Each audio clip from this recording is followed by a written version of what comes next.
सवारे अस्मन्निधेहितं शंभवे नमः।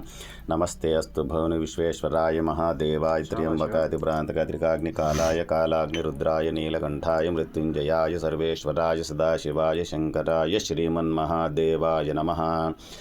नमो हिरण्यबाहवे सेनान्ये दिशां च पतये नमो नमो वृक्षेभ्यो हरिकेशेभ्य पशुनापतये नमो नमः सस्पिञ्जराय त्विषीमते पतेनापतये नमो बभ्लिशाय विव्याधिने अन्नानापतये नमो हरिकेशायोपवीतिने पुष्टानापतये नमो भवस्य हेते जगतां पतये नमो नमो रुद्राय तताविने क्षेत्रानापतये नमो नमः सूताय हन्त्याय वनानापतये नमो नमो रोहिताय स्थपतये वृक्षानापतये नमो मंत्रिणे वाणिजाय कक्षानापतये नमो भुवन्तये वारिवस्कृतायोषधीनापतये नमो नमो उच्चैर्घोषाय क्रन्दयते पत्तीनापतये नमो नमः कृष्णवीताय धावते सत्त्वनापतये नमः।